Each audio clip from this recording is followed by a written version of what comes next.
Bonjour les amis, aujourd'hui on va voir comment chiffrer Windows 10, un poste Windows 10.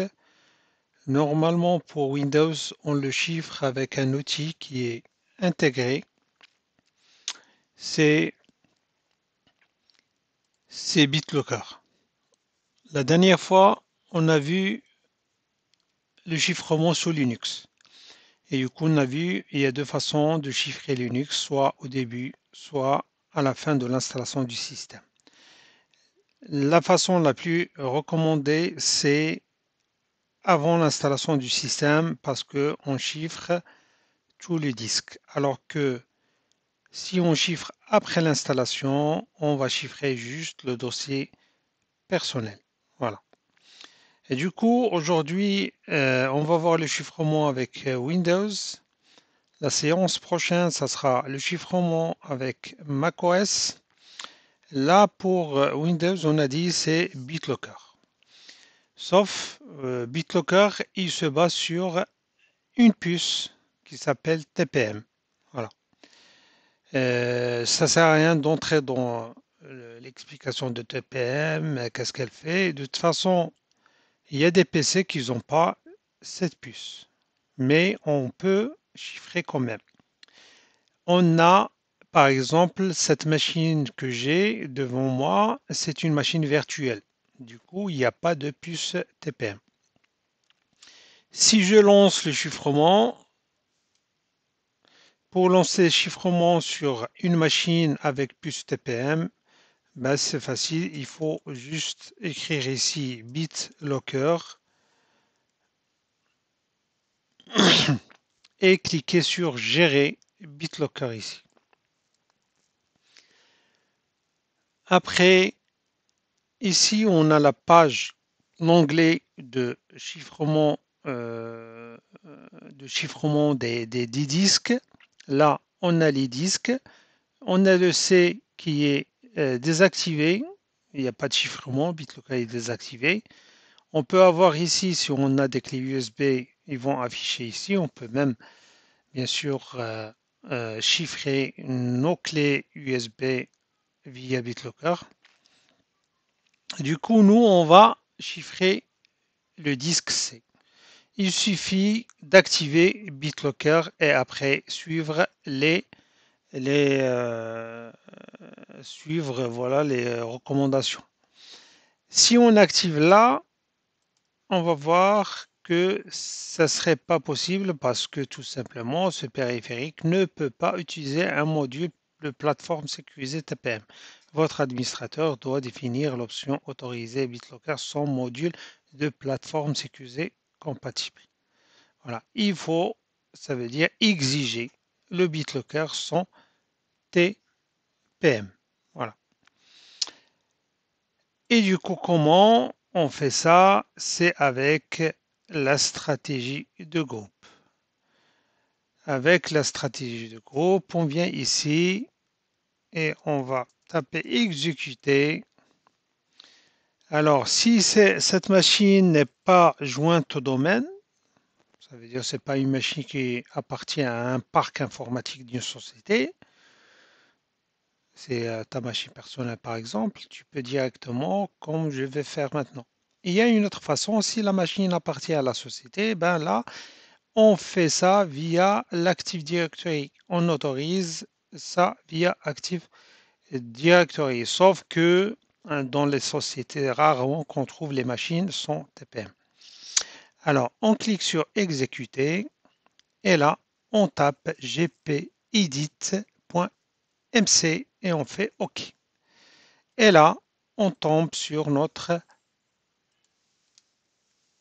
console de stratégie de groupe local. Pour activer le chiffrement sans TPM, on va ici dans Configuration ordinateur, modèle d'administration et après Composants Windows et on vient ici Chiffrement BitLocker de lecteur BitLocker et après Lecteur du système d'exploitation et là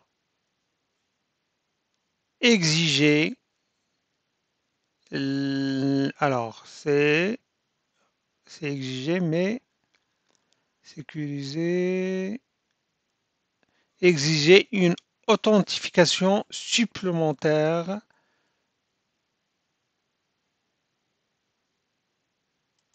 Voilà, celle-ci, supplémentaire au démarrage. Et on clique sur modifier stratégie. Et ici, elle est non configurée. On va l'activer. Et on laisse cocher ici autoriser BitLocker sans module de plateforme. Voilà, c'est ça notre but. C'est autoriser BitLocker soit un module de plateforme sécurisée compatible requiert un mot de passe ou une clé démarrage sur un disque mémoire flash. Ici, on fait appliquer, OK. Et on revient à notre onglet de BitLocker. Et là, on va essayer d'activer BitLocker. Là, il répond autrement. Là, il est en train de vérifier la configuration de notre ordinateur. Voilà, démarrage.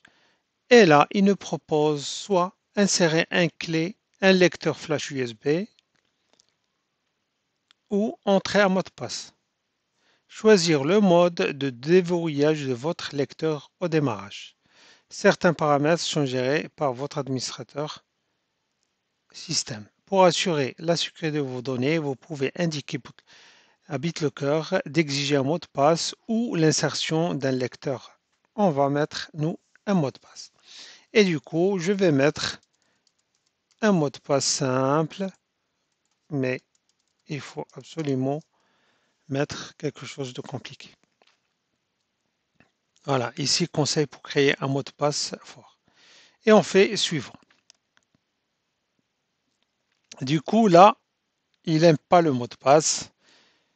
Le mot de passe, vous devez constituer de caractères minuscules, majuscules, nombre de symboles et d'espaces. Voilà, il faut qu'on mette du majuscule, minuscule et des chiffres et des caractères spatiaux. Suivant. Voilà, là, il accepte. Et ici, il me propose d'imprimer la clé ou enregistrer dans un fichier ou bien enregistrer sur un disque mémoire flash. Là, normalement, on peut bien sûr l'enregistrer et on peut aussi l'imprimer pareil. Si on fait imprimer, voilà, on imprime directement la clé de chiffrement et on le donne aux utilisateurs par exemple, ou on le cache. On peut aussi l'enregistrer dans un fichier. Par contre, on ne peut pas l'enregistrer dans notre machine, dans notre, par exemple, lecteur C. Il faut mettre une clé USB où on peut, bien sûr, le stocker. Si on fait comme ça, par exemple, voilà, vous ne pouvez pas enregistrer sur ce PC. Et il faut absolument mettre une clé USB pour stocker. Après enregistrement de la clé dans un fichier, voilà, dans une clé USB hors de ton PC, il va passer directement sur cette étape. Cette étape qu'on a ici, voilà, il te demande de choisir quelle proportion chiffrer le lecteur. Donc, est-ce que vous allez choisir ne chiffrer que l'espace disque, utiliser, plus rapide et plus efficace pour les nouveaux PC et lecteurs, chiffrer tous les lecteurs, opération plus lente recommandée pour les PC et lecteurs en service. Alors là, vous avez les deux choix. Ce que vous voulez, est-ce que vous voulez chiffrer que l'espace disque utilisé ou bien tout le lecteur. Voilà. Dans tous les cas, franchement, pour les PC et les lecteurs en service, il vaut bien de chiffrer tout le lecteur, comme ça vous êtes tranquille. Vous cliquez sur la deuxième et ou bien la première comme vous voulez et faites suivant. Après, vous avez ici deux modes de chiffrement. Vous allez choisir les recommandés pour les lecteurs fixes sur ce périphérique. Les lecteurs fixes sont les disques durs internes. Voilà. Et après, vous faites suivant. Après, ici, vous avez la possibilité aussi d'exécuter la vérification. Ça veut dire vous faites un test pour rentrer la clé pour s'assurer que c'est la bonne clé, ça marche. Voilà. Vous pouvez cocher ici pour faire le test. Sinon, en redémarrant, il ne va pas te demander le test. Moi, je vais cocher par exemple et après, on démarre le chiffrement. Et là, on voit que le chiffrement est en cours après avoir chiffré 100% le lecteur C. Là, si on regarde notre lecteur, on voit ici bien un cadenas qui désigne que notre chiffrement est réussi.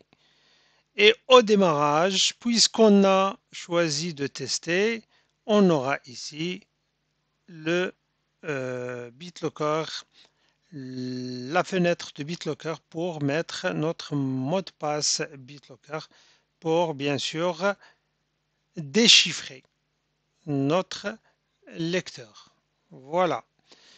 Voilà notre séance concernant le chiffrement Windows 10. Il y a une seule solution, c'est avec BitLocker.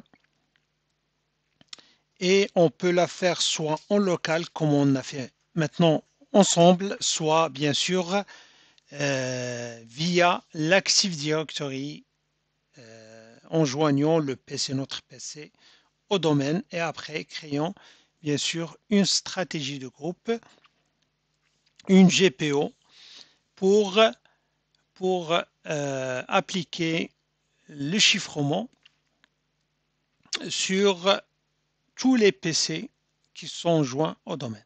On va voir peut-être cette solution de la création d'un GPO pour le chiffrement des postes. On va essayer de faire un cours par rapport à ça. Voilà, je vous dis à la prochaine. N'hésitez pas à commenter, à liker. Voilà, ça nous encourage de faire plus d'efforts. Voilà, merci beaucoup. Au revoir.